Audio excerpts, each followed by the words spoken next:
The following podcast has been brought to you by Banter Club.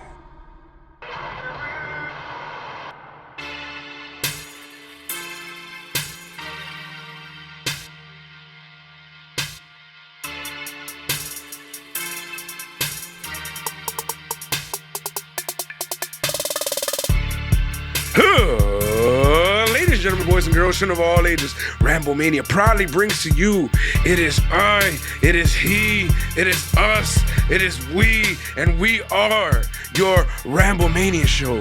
Tag Team Champions of the World,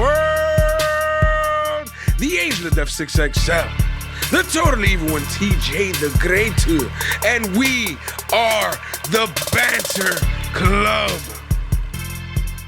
And if you are not down with that, of course, we have 2 words for you. Benny Blanco. I figured you'd have saved that for the other one, but okay. Any thoughts on anything that has gone on? I mean, for me, not much has gone on apart from we had NXT this past Tuesday, which we will talk about in short order. Before that, to start the week off, we had the Impact Rebellion pay-per-view. Yeah. Which had the big title for title AEW World Champion Kenny Omega, Impact World Champion Rich Swann. We were here on YouTube and Facebook watching it. Well, myself and the fellas over at Twin Magic. And I thought it was a really good show. I thought Impact. I was watching it. Yeah. I was just doing these lovely graphics. Yeah, that you see around you. Six was here in spirit, like I said on pay per view, but he was busy working physically during the show. He was watching it. See all this nice stuff that we have. You see. You see. That's the fruits of Six's labor. You see how sexy. Yeah. But the new nameplates and the whole new. Look at those graphics. You see that skull? I like the skull. The skull.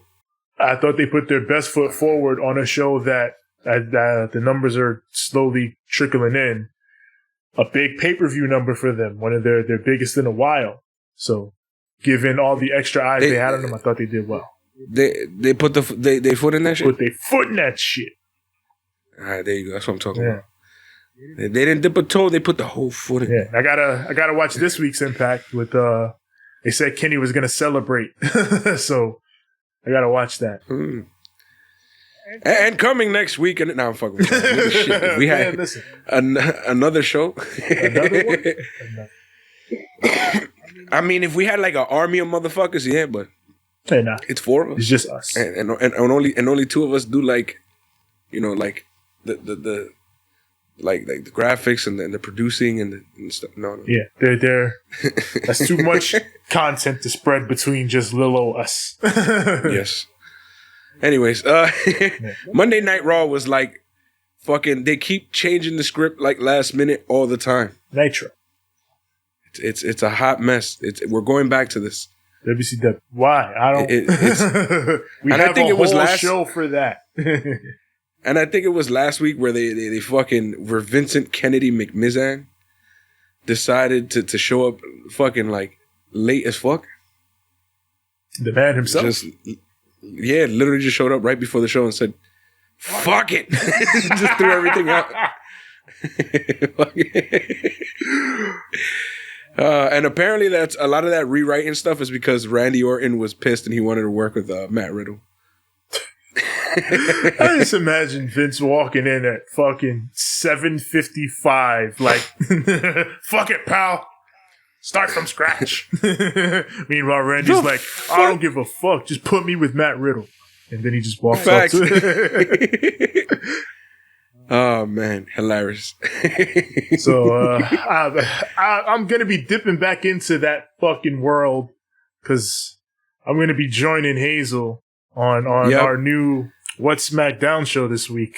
Yes, sir. I'm going to step in for Twin for one night only, goddammit. Yeah. To check out Friday Night SmackDown.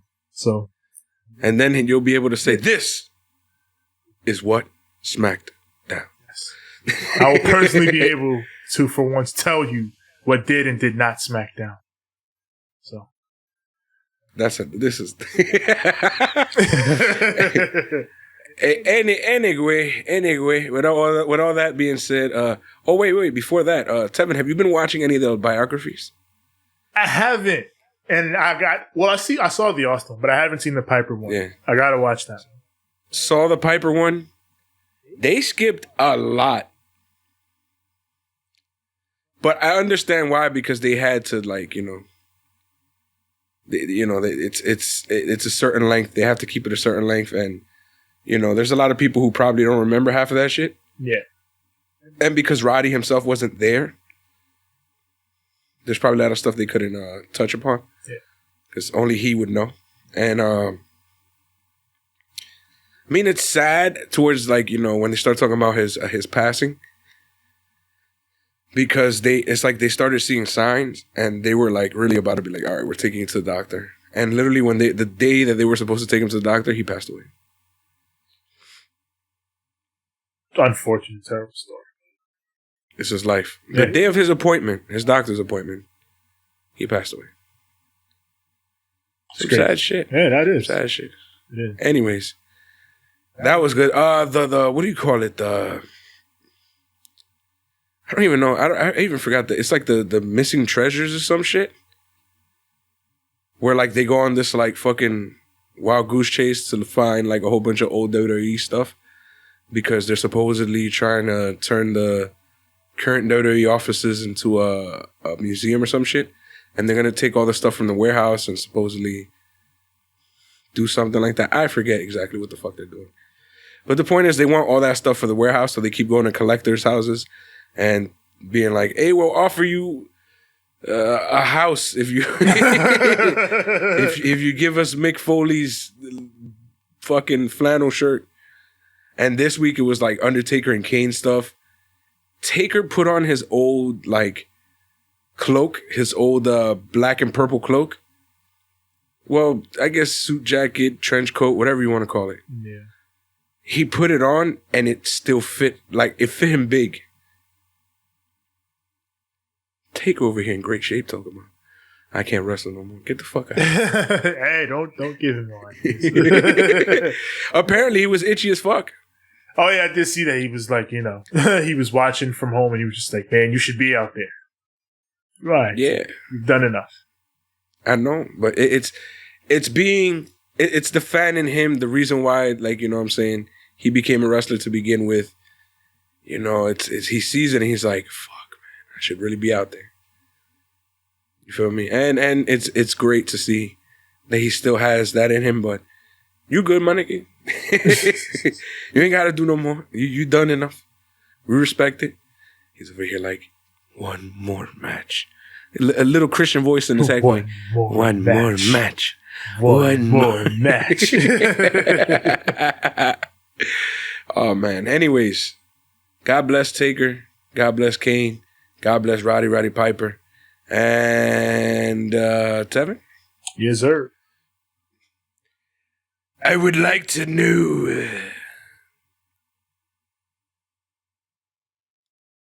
are you ready? I do think that I'm ready. No! I said, are you ready? I am ready. Then, for the thousands in attendance, and the millions watching at home, all of you.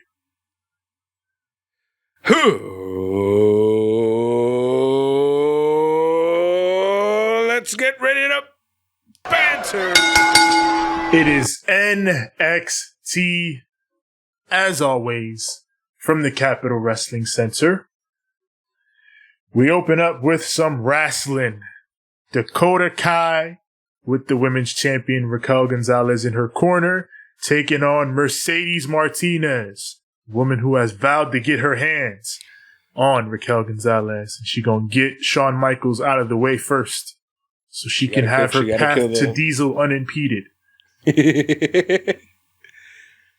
But I thought this was a solid little match, but it also had one of my most disliked tropes in wrestling. Particularly happens in WWE, but it happens everywhere else too from time to time. Talk about it. You have a full-length match, and then you end it in a DQ. I don't fuck with it. But I'm going to give them a slight pass because it at least makes sense for the story to have Raquel come in and get revenge after Mercedes has been talking all that shit for the past 2 weeks. This is NXT. Can't be talking about you ducking me, and then I see you at ringside and I'm not going to do nothing. That's not how Raquel gets down. So. Mm-hmm. You know how it goes on NXT? You shouldn't be talking shit. Shouldn't have been. Mercedes, you know better. You were OG out here. If you was talking shit, you got shit. Yeah. So. But I mean, beyond that, I'm good with Mercedes and Raquel going forward as a feud. And this was a good little setup for it. I feel like something gonna happen with Dakota. Something slippery gonna happen with her. It feels to me like once the match happens, or maybe even after the match happens, it feels like we're slowly headed toward Dakota and Raquel, good friends, better enemies, so to speak, Shawn and Diesel. Yeah, and I feel like the women's division deserves a feud like that, where it feels personal. Yeah. Because lately it's just been like, oh, pure sport. Oh, pure sport. Or if not, the goofy, silly indie shit. Yeah. Which is great. That all that, like having peaks and valleys is great. But, I think it's time for that peak again. You feel me? Like, and I think it's time to have that big women's feud where it feels like a big deal. You know what I'm saying? Yeah. And Raquel and Dakota have been one of the longest running acts in that division. So, yeah, having those two go at it would be a big deal. I just go back to the classics of like Asuka and fucking Ember Moon and fucking Shayna Baszler and fucking Rhea Ripley got joined into, those feuds, and then Bianca Belair as well, and all those people. You know what I'm saying? It feels big, and I feel like it's about that time we make this regular, singles women division feel a little hefty. Because again, those women's tag team titles, I feel like they're in the way right now. I feel like they should have just used the WWE ones, but. We go backstage to Ember Moon and Shatsi Blackheart. Speaking of our tag team champions, they're with Mackenzie. And they get some flowers from one of the stagehands. He presents them with flowers. And he tells them they're from Dexter Loomis. Well, Frankie Monet comes up and she takes a little card and she's like, oh, apparently these are from Dexter Loomis. But I mean, she says it in such a way so where it's pretty obvious. These ain't from Dexter Loomis. This shit is from The Way. I'm sorry. Yeah. That's what I'm guessing. Yeah. But, yeah, Shatsi and Ember are like, I don't want it. Do you want it? I don't want it. Do you want it? And yeah, I immediately in my head said, that's from The Way. Yeah. This is a setup. This is setup. Is that wrong that I my thoughts just went, okay, The Way is they're doing some shit. This seems like a wacky sitcom plot that our favorite NXT family would do to get Indy away from that boy. You know what's crazy? How we went from I went from completely hating the fact that these two were being this corny, wholesome ass fucking couple until they got Indy and they got Austin. Then it became like a nice little, I don't know, like a weird little sitcom-y. Like it felt like something from WandaVision is what I'm trying to mean. Yeah. Like for me, it first started clicking. Like I remember last year when they first just full on put Johnny and Candace together and made them heels and they were all pissed off and bitter and shit. That was weird. But then they turned them into goofballs. Yes. Like the Candace feud with Tegan and all that shit, like that's when they kind of turned into goofballs and it started clicking for me. Then they added Austin and Indy and then I love The Way. So yeah. Now you see where it started clicking for you? That's where I started being like, they better do something with this because it's annoying me. Yeah. You feel me? It was like, that's when I kind of felt like they might have a potential to do something here, but I was annoyed because of the characters by themselves just annoyed me.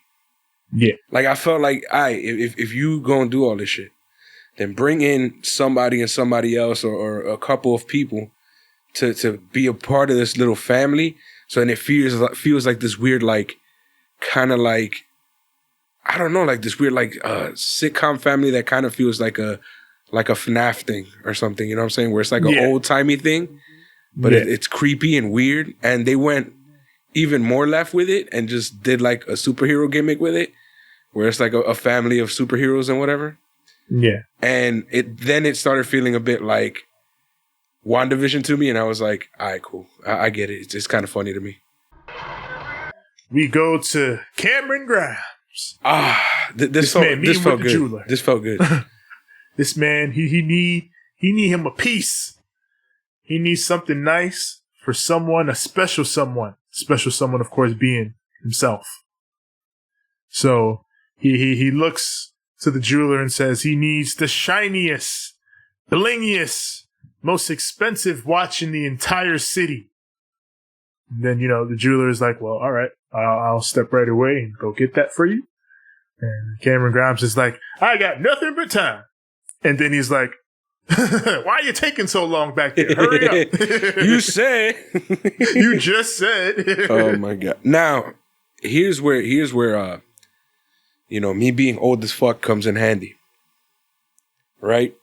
Now, if you're a fan who watched wrestling when you were a lot younger and you watched a lot of like little repeat clips and a lot of all these little things that they always repeated on WWF programming at the time, you remember that this felt a lot like the origins of the $1 million title.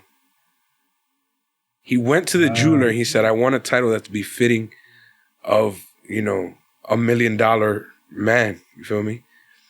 And he said, I want this to be like the most, expensive, the greatest, the yada, yada, yada. And he was there with Virgil. And like they intimidated the shit out of this jeweler. And the jeweler was like, all right, I gotta go fucking make the best championship ever.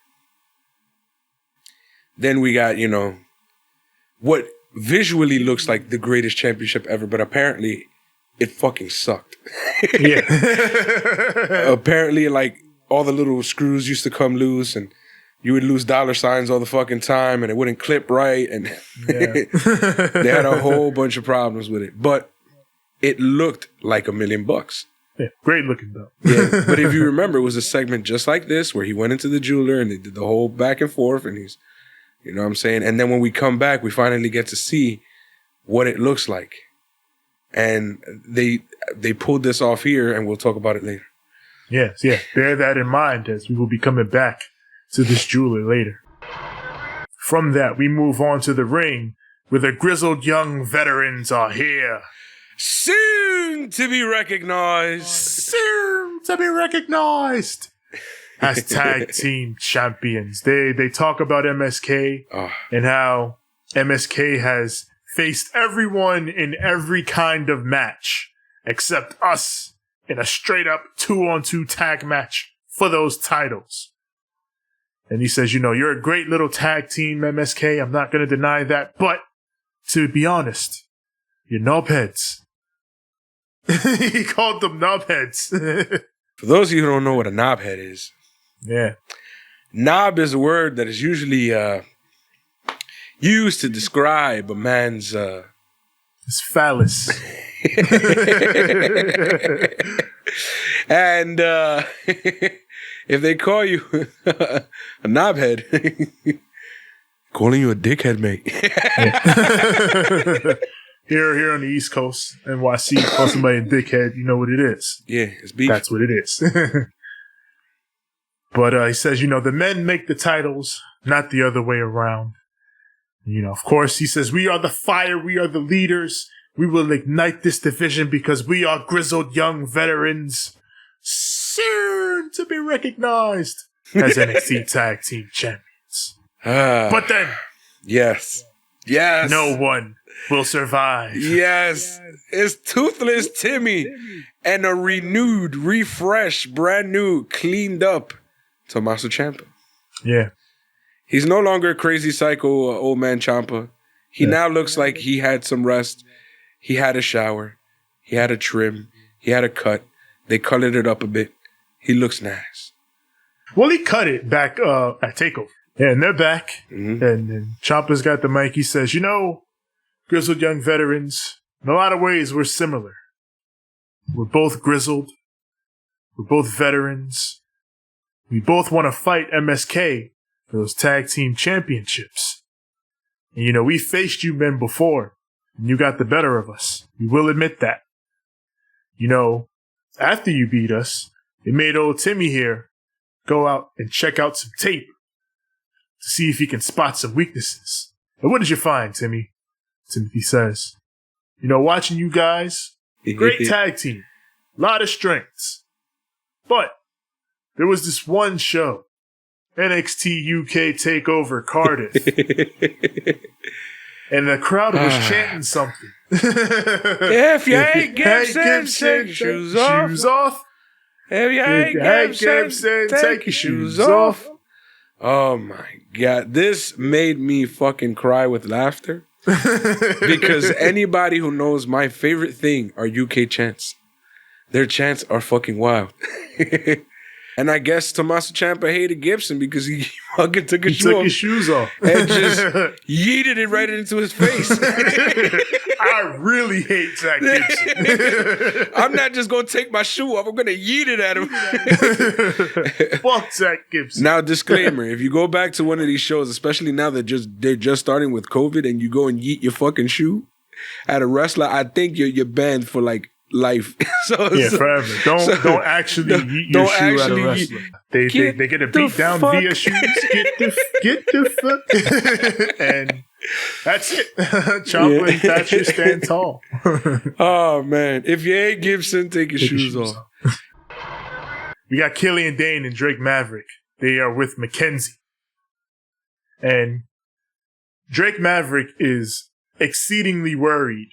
Yeah. Because he watches wrestling, so he knows. I've seen this before. You're going to betray me. Either I'm going to be in the ring and I'm going to reach for a tag and you're not going to be there. Or I'm going to stand in the ring and then you're going to stand over there with Imperium and I'm going to turn around and you're going to jump. He's ready. He's ready for all scenarios. Killian Dane is like, it's not what's going to happen. You're my partner. I'm not going to turn on you. He tells Drake, to quote a great man, gotta have faith.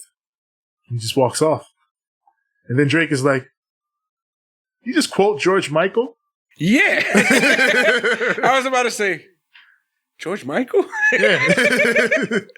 The Beast of Belfast listens to George Michael, right? No wonder these two are friends. It makes sense. Oh, man. How goofy is that, Tevin? Xia Li is back. Yes.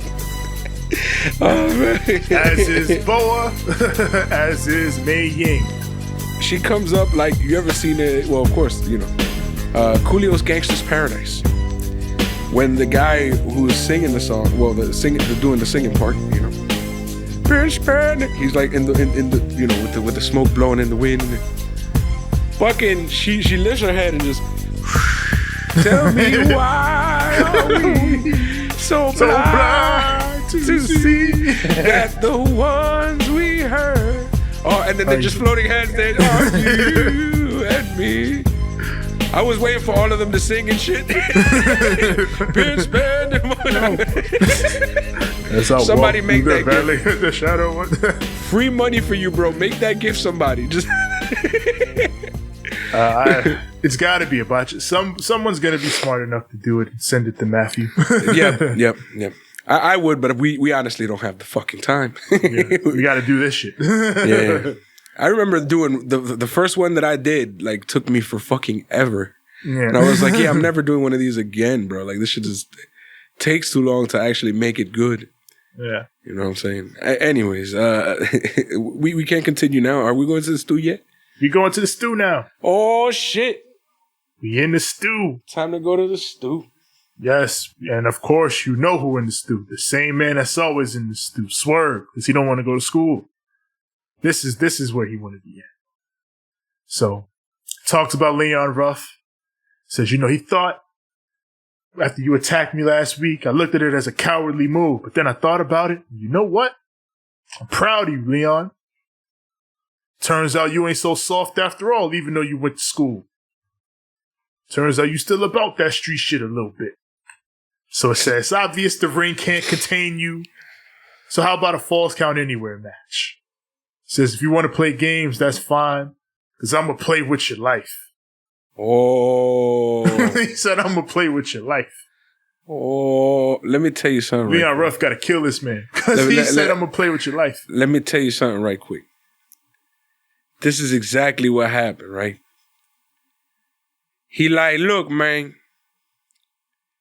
I went to school in these streets. You went to school in that ring. It seems to me that whenever we go to school, we go to your school. I think it's time we go to my school. My school ain't as forgiving. School. Because my school is the streets. It's the streets. He ready? He gonna take it to these streets. It's going down. It's Tony time. It's Tony time. Ray not here.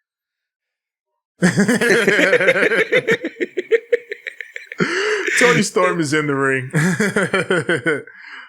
She's getting set for her match against Zeta Ramir, who's already in the ring. And, Tony's got the mic and she talks about Zoe Stark having, lost to Zoe Stark at TakeOver, Stand and Deliver. That one lucky win you got is nothing. Because I'm going to have a legendary career and you're going to be a footnote in it. Just like whoever this is behind me is going to be a footnote, referring to Zeta Ramir. And then Zeta Ramir just gives her a look like, bitch. And then this turns out to be more of a match than you would have expected because Zeta Ramir got the job of entrance. In fact, we go deep into this match. Tony hits a running uppercut, and she's about to set her up for Storm Zero, but she's able to escape. And then Zoe Stark comes out. You should have been talking shit. This is NXT. Should have been talking shit, Tony. This is NXT. You're going to learn today. Keep talking shit on this brand, you're going to pay. So Tony's distracted. Zeta Ramir takes advantage, knocks her off the turnbuckle down to the mat. She hits a shooting star press, which, goddamn. Now, here's this. So, I'm going to tell you my experience of this. So, I'm handling a customer, as per usual, because I watch most of this shit at work. I'm handling a customer. Everything's Gucci, you know what I'm saying? And I just hear, off the TV, I hear, a shooting star press and a 1, 2, 3. And I'm like, oh, Tony won. Then I hear a song that's not Tony's. And I'm like, what? And then so I run it back when the customer leaves. And I'm like, what? What? Wait, what? How? Wait a goddamn minute. You gonna tell me this poor girl, she somehow got this fucking win up in this match? How the fuck? Tony, you slacking. Should have been talking shit, Tony. Slacking, bro. It's not Tony time this week, it turns out. It is now time for Austin Theory against Bronson Reed. It's time for this dumbass. Is he or is he not a dumbass? Especially in this situation. He is our favorite special child. Like, how dumb can you be? Of course, if Bronson wins this match, he gets another shot at Johnny's title. And poor Indy Hartwell. She looks so dejected and upset this entire match. Yeah, so they all come out. So, of course, my boy Bronson Reed does his usual, do the 8-town stomp. Colossal. Right? But when the, I guess, the wrestling family comes out, the Hui, it's literally, Austin, like, yeah, I'm going to whoop ass. And fucking, what do you call it? Johnny, like, serious. Candace, serious. They come out and they're doing the usual entrance, but fucking Indy's walking out. Like a little kid who don't want to be there. Fucking be here. And then fucking Candace has to carry her throughout the whole, like, in-ring part where they have to go, like, in between the guy's arms or whatever. She has to, like, literally, come here. And fucking hooks her arm and, like, drags her around and do their little, Toku Sentai pose. Toku Sentai, the way. So, they do the whole pose and shit, whatever. And she's just so fucking depressed the entire time. Fucking fuck this job, bro. Can you blame her? They've been trying to take her away from her man. Now they trying to say her man cheating on her. It's all Indy. You have a fucking brain. You can see what's going on here. It's bullshit. It's your mom and dad, all right? Exactly. They must have paid Frankie Monet some Monet to go get those motherfuckers to bring her flowers. Yeah. So that's what I feel like. This is all the setup. Because how did Frankie Monet conveniently know to come up in there and read that note? Ah, look. Oh, it's Dexter Who Loomis. can it be? It's Lumi. Yeah. This ain't right, Indy. You know better. This man took you. He ain't take Shatsi. He ain't take Ember. He took you. This match, it makes his way to the outside, and Theory goes back in. He gets the referee's attention, and Johnny uses the distraction to give Bronson a super kick. So then Theory uses that. He gives Reed a splash, throws him into the steps. The Way is taking advantage to click it. So we go back in the ring, and then Dexter Loomis, he heads out. He's got his eyes on Indy Hartwell. It's since he don't speak on camera. Yo, he uses telepathy, bro. Yeah, the whole thing is unsaid. It's just him looking at her, pleading like, hey, listen, come on now. He's just doing all this Kane shit. Yeah. And Indy's just yelling at him like, go away. I don't want to talk to you. And then, she literally said, you're saying too much. Yeah, she's like, you're talking too much. And he's like, well, hold on. You talk too much. I said you never shut up. I said you talk too much. Hey, Matthew, throw me like $2. Anyways, yeah, so she's just telling him all this shit, and then fucking boy, like his face, like he's just like, it's so real. It's just he's just staring at her. You're saying too much. So then Theory Bronson and Theory head back into the ring while Loomis and Indy are on the apron, and they rush over, but Loomis pulls her out of harm's way and he gets knocked to the floor. So he protected her. So that distraction allows Bronson to hit a big forearm. Then he goes up top. The tsunami lands. The 1, 2, and 3 follows. Bronson is getting another shot at Johnny's North American title. So you could have won it this time, you fucking idiot. But your stupid ass family was too busy trying to fuck up Dexter Loomis to fucking help your stupid ass. Bunch of fucking morons, I swear to God.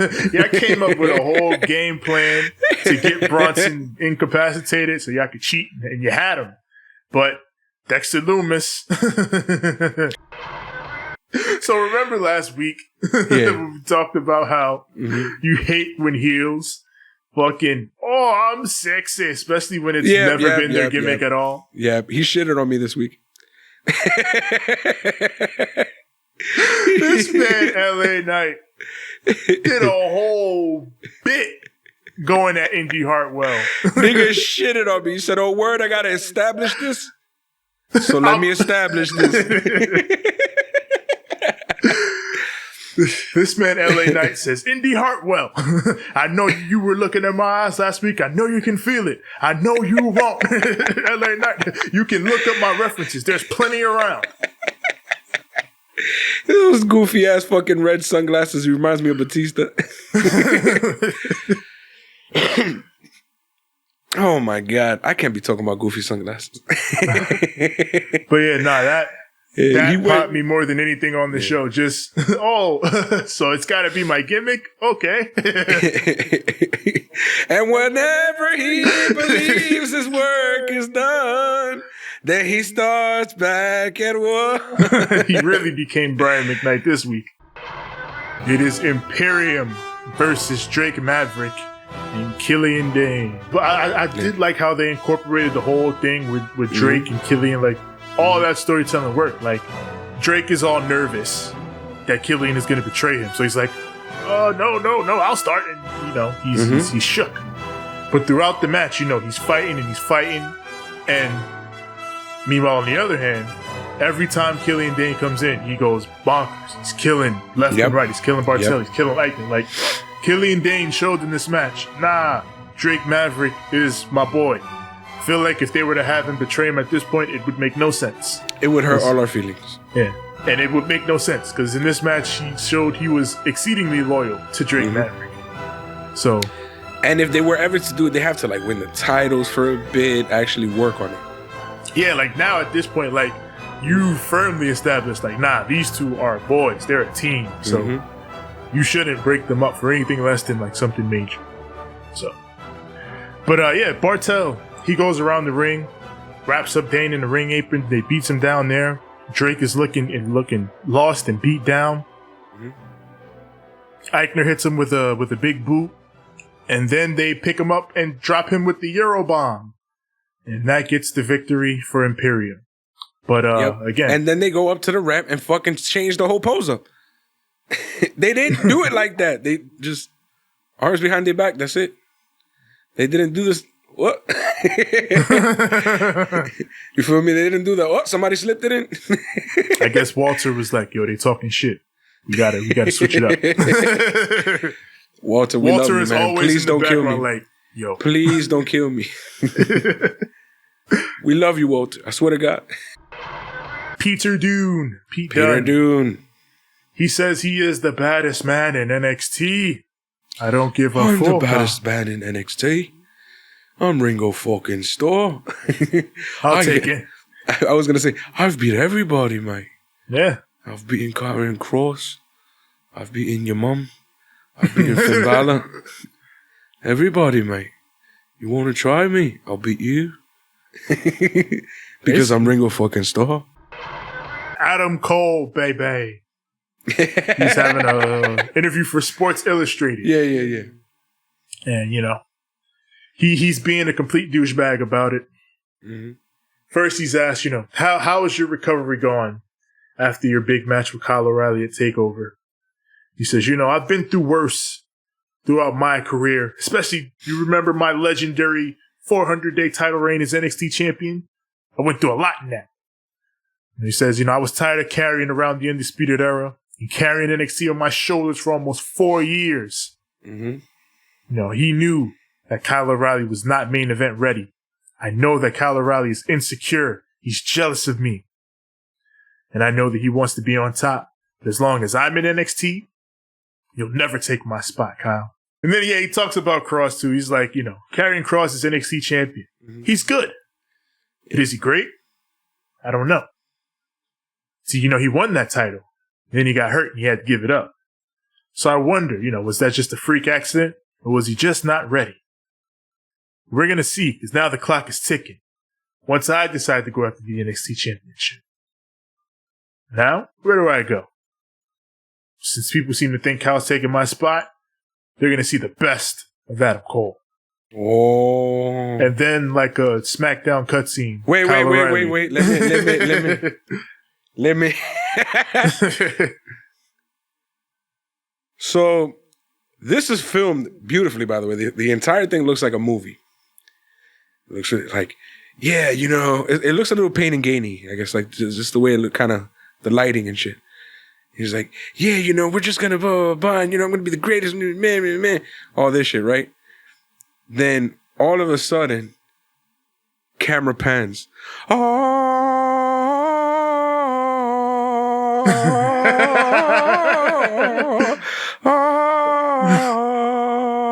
And just like Michelle Pfeiffer in that same fucking music.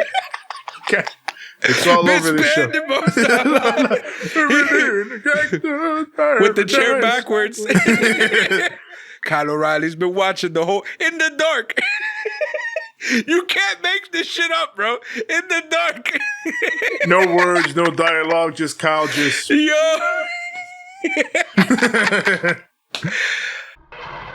We got Shatsi and Ember. They are set to take on the Robert Stone brand. Oh my God. Jessica Maya and Aaliyah. This would be my fucking worst nightmare when it comes to names.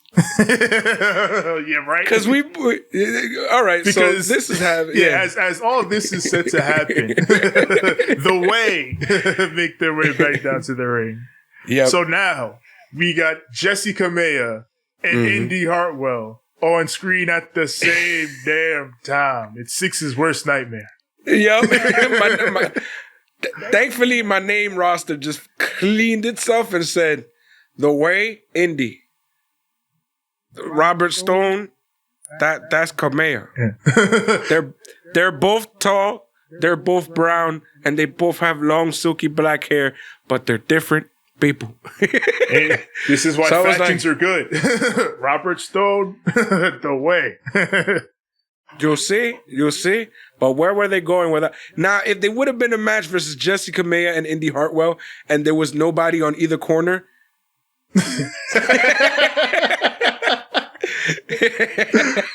it'd be a fucking wrap. Yeah. So, this match... I know by who Dexter Loomis picks. That's how I would know. Facts. But this match ends up getting thrown out thanks to The Way interfering. And fucking... So the ref throws it out, and fucking Robert Stone just grabs the tag titles and starts celebrating. And he starts celebrating. What the fuck is going on here? Champions. Yeah. So you have all this shit going on outside, and it's still going on. Like, they still fighting, and then this idiot is in the ring. Yes. Yeah, with the damn tag titles. And then you see Jessica May and Indy Hartwell. There you go. Jessica and Aaliyah, confused as fuck, like, what are you talking about? Like, and then the ref is like, give me that. You're not the fucking... Get the fuck... And all of this started because right before this, backstage, Candice LeRae tells Indy Hartwell, like, yo, they're trying to take your man. They're all up on your man. They're doing all this shit to play with you because of your man. And she's like, so what are you going to do about it? And when they come out here, they just beat the shit out of fucking Shatsi and Ember literally because of that. Yeah. And it's fuck like, was this segment? Indy. Just last week, they were pulling you away from Dexter. Now they're trying to tell you they want to take your man. It's a setup. Come on, baby girl. You smarter than that. And then the idiot of Robert Stone, he just caught me off guard. Robert Stone just randomly with the yes. Yeah, that was great. Like, I'm like, yo, these people are killing themselves over here. What are you talking? They didn't win shit. there was no match, bro. We won because they got thrown out. It's not how that works, bro. Since when do you win titles off disqualifications, you idiot? Yes, we go back to the jeweler. Cameron Grimes is ready to take his piece, his nice shiny watch. And he takes the watch, he puts it on, and he's happy with what he's gotten. So then somebody else comes in, like, it's a pretty nice watch. Well, you kind of, so the jeweler gives him the watch, and Cameron Grimes, this is he puts it over. It's the most amazing watch, it's the best watch. Oh my God, look at this watch. He's so happy about his watch. And then we hear a voice go, that's a nice watch. but it isn't $1 million watch. Pans out, and all you hear is, and I was like, yeah! Ladies and gentlemen, the $1 Million Man, Ted DiBiase, they fucking pulled it. Cameron Grimes goes full fucking sitcom. $1 Million Man! Always you! It was great. It was great. Perfect payout. Perfect payout. I tell you. You love this. It is time for the main event. It is your friendly neighborhood coke dealers, Legado del Fantasma versus MSK and Kushida. They did a really, Wesley ends up being isolated all by himself. Like, they kill Kushida, they kill Nash Carter, and Lee is alone. But then he fights back. But and the way Legado did it too, like, they worked on Nash's shoulder. So, like, they beat down his shoulder the whole match, then took him out on the outside and threw him into the barricade. And then with Kushida, they took out his legs, threw him into the table. Wilder Mendoza, they hit a leg sweep, side Russian leg sweep combo. They hit Legado. And they pick up the pinfall. And as these men celebrate in the ring, they hold up all the championship gold.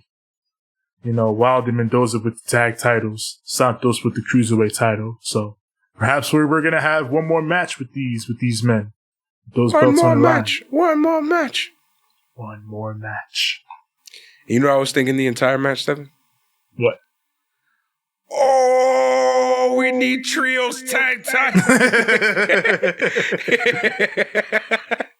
I was like, this match was so good, Tevin's going to nut about the goddamn trios belts. If NXT had more trios, I'd be about it. Yo, not for nothing though. Why did Kushida revert back to his shoes? I guess he needed them this week. You're gonna throw some some kicks. I'm over here like, yo, what happened to your the nice little foot tape thingies that you had going on? They were kind of cool. Yeah. And then you switch back to the goddamn little white boots.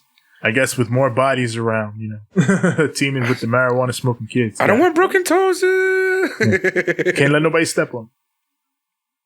But yeah. So we end the show with Legado on top, and presumably setting up rematches down the line. Yeah. This match was incredible. Like, they flip-flop-flied everywhere. They did that goddamn move that I love so much where they push, or one guy pushes the other guy while he's mid-fucking a moonsault. Fucking insanity. You know what I'm talking about, right? Yeah. The push moonsault. The anti-gravity air moonsault. That shit just... I'm like, yo, what the fuck? That shit looks insane. I'm in love with that shit. Yeah. I'm in love with that finish. That move always looks great. Everything they did in this match looked great. If we are getting like MSK and Legado for the titles, I'm with that shit. I'm with all that shit. The motherfuckers went ham. And now that Raul Mendoza is officially a drug dealer. He already was. But now it's official. But now it's official. This man can take coke shots. You know what I mean? You can shoot this man 50 times. He's going to be all right. Be good. He's on that level. By the way, we are not insinuating that these men take drugs. No. We are also not insinuating that in real life they are drug dealers. No. We are just saying that their gimmicks are very, very, very, very drug dealery. Yes. Oh, man. All right, ladies and gentlemen, with all that being said, that was our main event. Man, I love me some Raul Mendoza and the coke dealers. Them boys are good. The coke dealers are good. I mean, the marijuana smoking kids are good. The crowd liked them more this week. I love me more of the kush and the marijuana smoking kids. Yes. But the coke dealers look cool. But I guess being with the kush helped the crowd at the CWC rock with the marijuana smoking kids. Yeah, because they was not happy for a little bit. Hey, man, they were like, yo, you can't be playing around with that shit, bro. Drake Maverick and Killian Dane are them niggas to us. Like, you better stop playing, boy. But then Kushida pulled up like, nah, they cool. They didn't understand. Yep. He's like, nah, hey, you keep your finger on that switch, done. Oh, your stupid rules. All right, so we're gonna do it like this, Tevin. You gotta let these people know where to find us. Of course, yeah. You already know where to find us. Find us on Instagram at Ramblemania Show and at Banter Club Podcast. Find us on Twitter at Ramblemania, Facebook.com/Ramblemania Show, and of course our group, Ramblemania Show's Banter Club, where we and the other podcasts we associate with post all our goings on, and is where all the shit goes down. Audio, of course, we are everywhere audio is found. That is Apple Podcasts, Google Podcasts, Spotify, Stitcher, Anchor, TuneIn, Overcast. Everywhere your podcasts are found, just search Ramblemania Show or Banter Club, and the visuals, of course, are right here on YouTube. You hit the search bar, search Ramblemania Show or Banter Club, and when you get here, you like our videos, you click subscribe, and you click the bell so that when the new content drops, it goes straight to you. As far as me personally, find me on Instagram at TJ the Great One. That's TJ the GR, the number 8, the number 1. And find me on Twitter at TJ the Great. That's TJ the GR, the number 8. It's simple as that. TJ the Great.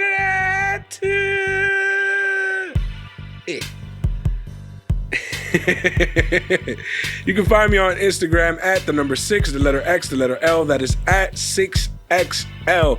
You can find me on Twitter at SIIXX. Ain't I great? That is at SIIXX. You all ready?